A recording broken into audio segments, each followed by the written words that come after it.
सो भाई लोग मैच हम जीत गए, 1 रन से जीत गए। कैसे जीत गए पता नहीं, मेरे से नहीं पूछना कैसे जीत गए, लेकिन हम लोग जीत गए। बहुत ही ज़्यादा इंपॉर्टेंट मैच था, क्योंकि राजस्थान वाले मैच में 223 रन बना के जीता हुआ मैच हम लोग हारे थे।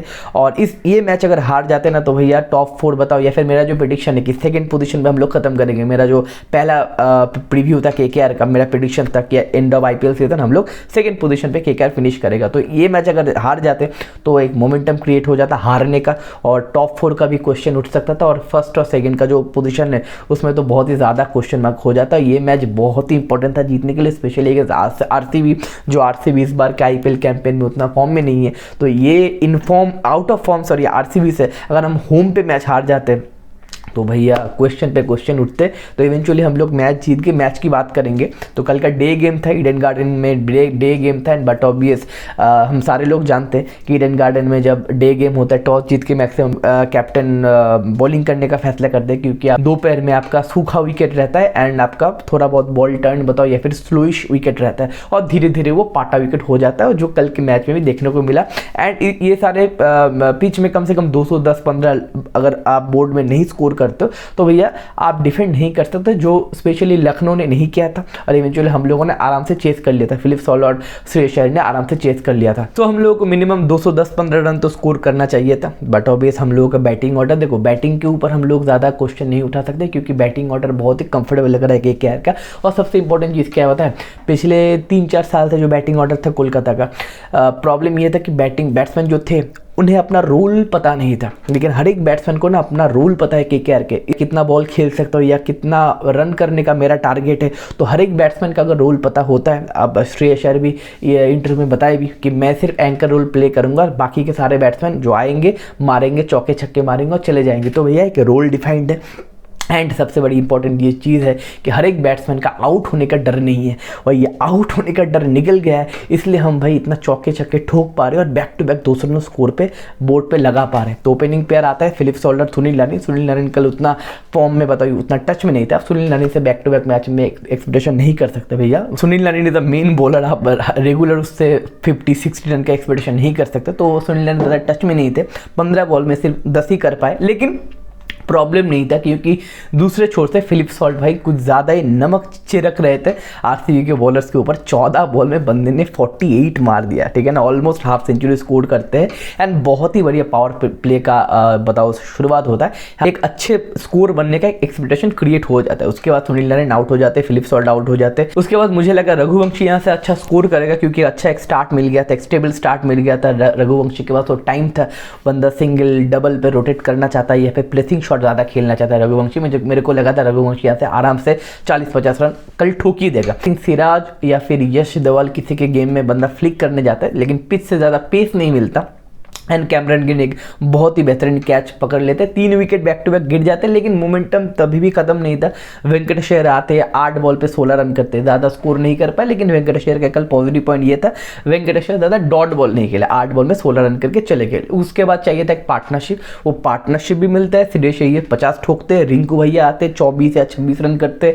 उसके बाद रसल आते, कल एक पॉइंट था रसल का, उतना टच में नहीं दिख रहे थे रसल, उन्होंने 20 बॉल पे सिर्फ 27 रन किए।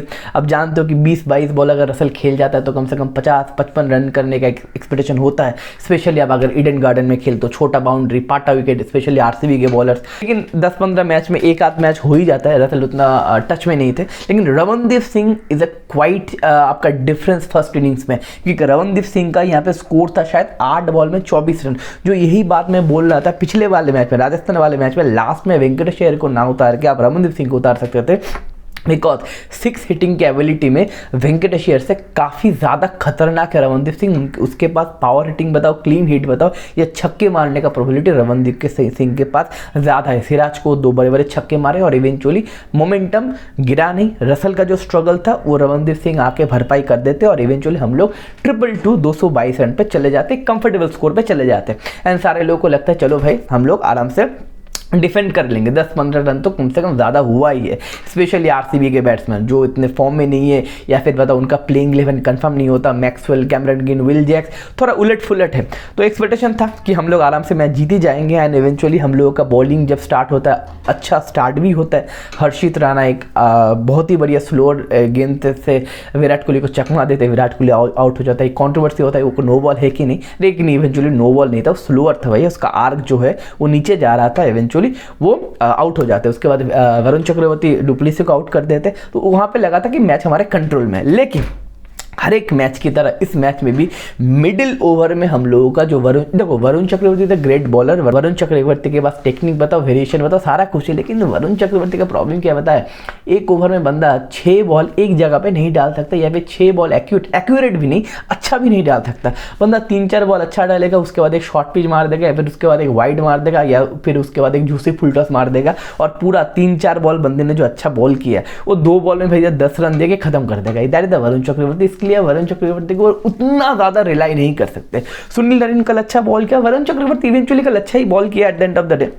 हर्षित राणा का कल अच्छा स्पेल था, लेकिन बीच में जो पार्टनरशिप हो गया था भैया, वो पार्टनरशिप भाई केकेआर को खा गया।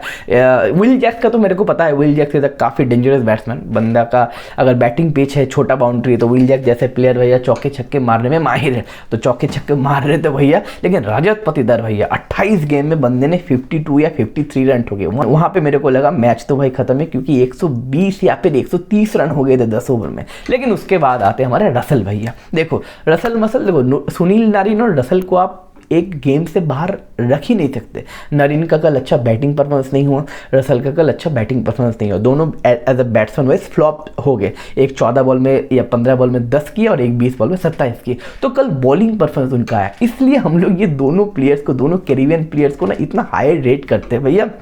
ये अगर कोलकाता से किसी भी इलाके से अगर वोट में खड़ा हो गया ना, तो आराम से मैच जीत जाएंगे, आराम से मतलब वोट जीत जाएंगे। कोई बंदा इन दोनों के बाहर वोट ही नहीं देगा। तो रसल आए, रसल के बाद वो विकेट टेकिंग लग भी है, वो वेरिएशन भी है, बैक टू बैक 2 विकेट निकाल देते भैया। मेरे को एक्सपेक्टेशन नहीं था कि रसल आके 2 विकेट निकाल देंगे। विल जैक्स को भी डिपार्ट कर दी, उसके बाद रजत पाटीदार को भी डिपार्ट कर दी एक ओवर में। मैच वहाँ से थोड़ा घुमा, उसके बाद नरीन आए, तो एक बंदे का काम हुआ, दूसरा बंदा है, तो घुमा फिरा के आप देखोगे कि आधे घंटे बाद ये दोनों प्लेयर्स कुछ ना कुछ करेंगे, बैटिंग में करेंगे या फिर बॉलिंग पे करेंगे। और उसके बाद नरीन आया, नरीन कैमरन ग्रीन को आउट किया, उसके बाद महिपाल रोमर को भी आउट किया, एक ओवर में 2 विकेट चटका लिए। उसके बाद कहने के कंट्रोल हमारे पास आया। प्रभु देसाई बताओ या फिर दिनेश कार्तिक बस वहाँ से मैच थोड़ा कैरी करने की कोशिश करते, दोनों 25-24 रन करते। लेकिन बैक टू बैक जो 17, 18 और 19 ओवर था, वरुण चक्रवर्ती, हर्षित राणा और आंद्रे रसल बहुत ही किफायती गेंदबाज करते, कंट्रोल गेंदबाजी करते, और 3 ओवर में टोटल मिला के शायद 22 और 23 रन होते, और टोटल मिला के लास्ट ओवर में 21 रन बचते। तो मैच हारा हुआ मैच था हम लोगों का, जब वो पार्टनरशिप बिल्डअप हो रहा था। लेकिन वहां से हम लोग अच्छा खासा कमबैक करते, अच्छा खासा बॉलिंग करते। कल मैक्सिमम बॉलर अच्छे बॉलिंग ही किए। आप अगर हर्षित राणा को पकड़ लो तो 4 ओवर में बंदे ने 32 या 33 रन दिए। रसल का पकड़ लो, वो 8.5 के एवरेज से ही दिए, इकोनॉमी से ही दिए। आप अगर वरुण चक्रवर्ती को पकड़ लो तो 4 ओवर में 34 दिए। नरीन का पकड़ लो, वो तो 8.5 करके रन रेट दिए। प्रॉब्लम नहीं था, मैच हमारे कंट्रोल में था। सुयश शर्मा आके 2 ओवर में बंदा 33 रन दिया, वो एक प्रॉब्लमेटिक था। और सबसे जो प्रॉब्लमेटिक था मेरे भाई, जो जिसके ऊपर मैं बातचीत करूंगा, लास्ट ओवर में 21 रन चाहिए, और दिनेश कार्तिक को भी लास्ट बॉल पर रसल ले चुका है। मतलब आपके पास कोई बैट्समैन नहीं है, करण शर्मा है। ये करण शर्मा मतलब करण नहीं है, महाभारत का करण नहीं है कि आपको बाण मारेगा। नॉर्मल एक बॉलर है भैया, जो ठीक ठाक बैटिंग करता है, और आप है वर्ल्ड क्लास बॉलर हो, आप हो मिचेल स्टार्क, और आपको दिया गया 21 रन आपको डिफेंड करने के लिए। फिर मिचेल स्टार्क भैया, नो वेरिएशन, नो बाउंसर, सिर्फ लेंथ बॉल। पहला बॉल अच्छा था, पहला बॉल यॉर्कर था ऑफ स्टंप के बाहर। करण शर्मा बहुत ही बढ़िया शॉट मारते डीप पॉइंट से, छोटा बाउंड्री पे ईडन गार्डन में, क्योंकि ये सारे जितने सारे 6 है वो बाकी के बाउंड्री में 6 नहीं होता, ईडन गार्डन में 6 हो जाता है। तो पहला तो डीप पॉइंट के ऊपर से 6 हो गया। उसके बाद मेरे को लगा भाई वेरिएशन वगैरह होगा, बाउंसर वगैरह लगाएंगे, लेकिन मिचेल स्टार्क भैया उस लेंथ पे बॉल करते रहे, बैक टू बैक 3 छक्के खा लिए, और 2 बॉल में 3 रन चाहिए था भैया, मैच खत्म था। मैंने सोच लिया था भैया ये मैच अगर हार गया ना तो माखिया खत्म हो जाएगा। 222 230 रन बना के एक टीम अगर बैक टू बैक मैच हारता है तो मोरल की माँ बहन एक हो जाएगा। लेकिन मिचेल स्टार्क उस टाइप टाइम में भी अपना क्लास दिखाते हुए। देखो मिचेल स्टार्क का अगला जो बॉल था लो फुल टॉस था, लेकिन जो कैच पकड़ा बहुत ही बढ़िया कैच पकड़ा। That is the difference between a normal fast bowler and Aussie fast bowler. Australia के जितने सारे फास्ट बॉलर है ना, एशिया के जितने सारे फास्ट बॉलर है, वो अच्छे फील्डर नहीं है, लेकिन ऑस्ट्रेलिया बताओ, इंग्लैंड बताओ, न्यूजीलैंड बताओ, ये सारे जितने फास्ट बॉलर्स है वो अच्छे फील्डर भी है। डिफ्लेक्शन पे कैच है, बहुत ही बढ़िया कैच पकड़े, और लास्ट बॉल पे जो यॉर्कर मारने की कोशिश कर रहा था हमारे मिचेल स्टार्क भाई साहब ने, लास्ट बॉल पे यॉर्कर गिरता है, और इवेंचुअली हम लोग 1 रन से, बेयर मिनिमम मार्जिन 1 रन से घिस पिट के इधर उधर से मैनेज करके हम लोग मैच फाइनली जीत जाते। नेगेटिव पॉइंट तो ज़्यादा कुछ नहीं है, पॉजिटिव पॉइंट ही ज़्यादा है। सारे लोग अच्छे खेले, लेकिन सुयश शर्मा 2 ओवर में 33 रन, और पिछले 2-3 मैच में तो मिचेल स्टार्क अपना हाफ सेंचुरी कर रहे थे।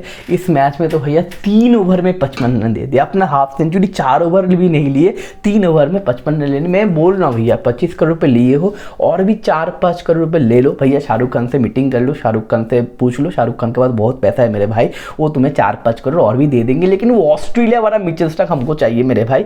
ऑस्ट्रेलिया वाला मिचेल स्टार्क ऐसा नहीं होता, उसका यॉर्कर गिरता है, उसका बाउंसर तीखा बाउंसर आता है, कोई वेरिएशन नहीं, कोई वो टो क्रॉसिंग आपका यॉर्कर नहीं, कोई वो इन स्विंग वाला यॉर्कर नहीं, कोई भैया वो मतलब आग के पास में गया वो बाउंसर नहीं। तो भैया कहाँ है मिचेल स्टार्क? अंदर is a very important point, जो सबसे इंपॉर्टेंट एंड सबसे जो मजबूत हम लोगों का पॉइंट था, वही हम लोगों का कमजोर पॉइंट बन गया। और बहुत सारे लोग बोल रहे मिचेल स्टार्क को ड्रॉप करो, ये तो नहीं हो सकता मेरे भाई। मिचेल स्टार्क को ड्रॉप करेंगे, खिलाएंगे किसको? दुश्मन चमीरा।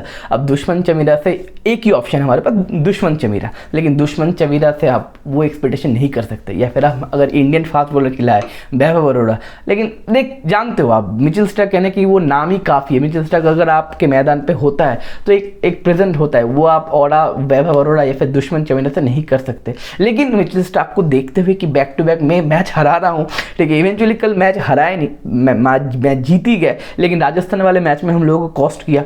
एंड मिचेल स्टार्क को स्टेप इन करना पड़ेगा मेरे भाई, गौतम गंभीर को बातचीत करना पड़ेगा। मिचेल स्टार्क ऐसा परफॉर्मेंस ज़्यादा देर नहीं टिक सकते। ऑल दो एक पॉजिटिव वाइब तो है, क्योंकि हम लोग सेकंड पोजीशन पे पहुंच गए 7 मैच में 5 विन और 2 लॉस के साथ। रन रेट सबसे बेहतरीन है।